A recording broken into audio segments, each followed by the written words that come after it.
I'll get a little real for a minute, where my dad and my stepmom were getting a divorce. My birth mom left me and my dad when I was 1.5 years, and I didn't really see her very much till later. So my stepmom was really kind of my mom who raised me. They were getting a divorce. My dad was really depressed. Hence, I was so codependent. I got really depressed.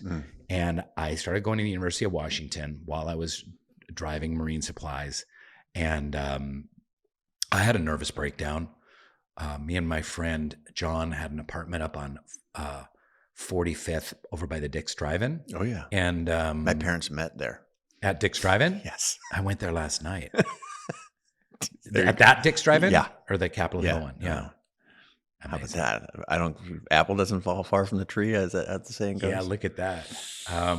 So you were... I have some suggestions for Dick's, the corporation. Okay. Because I ate there last night. Do you want me to tell Mr. The fries were better than In-N-Out. The fries are like superlative. Yes. Like some of the best fast food French fries you can ever get. Sure. The chocolate shake, excellent. Crushes. Yep. Let's get to the burger a little bit. I know you're like Mr. Healthy Guy. You haven't had a Dick's cheeseburger in 15 years. Since breakfast. The beef could use some improvement. Okay. Oh, okay. You could tell it was a frozen patty, and they got to up their game. If they want to compete with Shake Shack, Shake Shack kicks ass on the beef. All right. They skimp on the lettuce. The sauce is great. Yes. I would just say better. I would say better lettuce, tomato, beef.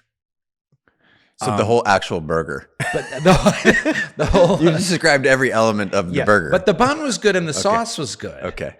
So anyway, that's my suggestion in case the CEO happens to be listening. Okay, that's the equivalent of it had a good roof and a good paint job, but everything in the house needed replacement. If you really want to work on the foundation and the walls and the plumbing and the electricity. Can we go back to your depression?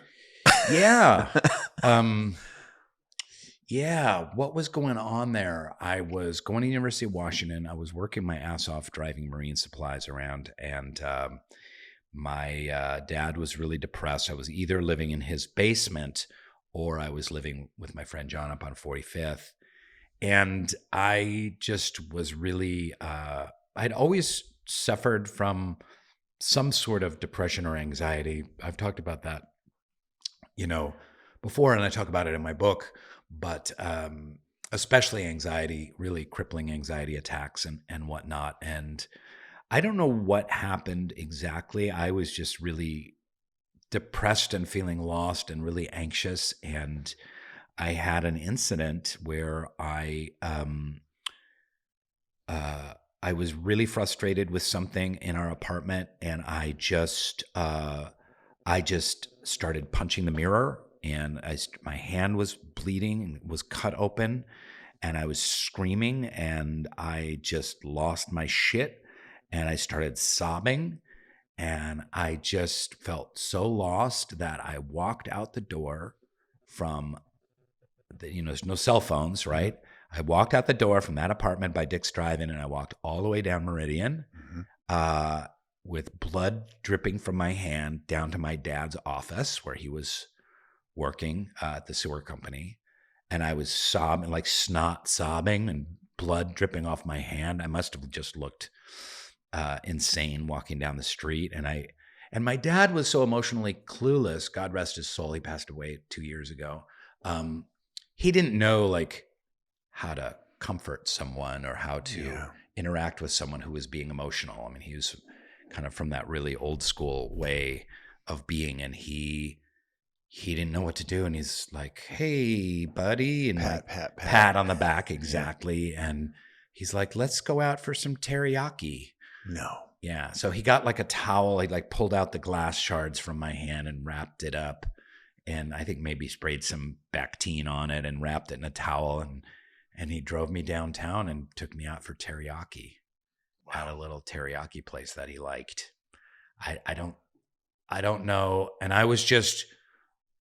It was days where I was kind of in a daze, and I really had I don't know if it would qualify as a nervous breakdown. I had an emotional breakdown, but that was the first of many to come in my 20s, which I could very conveniently segue into a plug for my book right now, but I'm not going to, Chase, because I'm not that cheap. Okay. But I will say that it's all connected. My mental health journey is very much connected with my spiritual journey.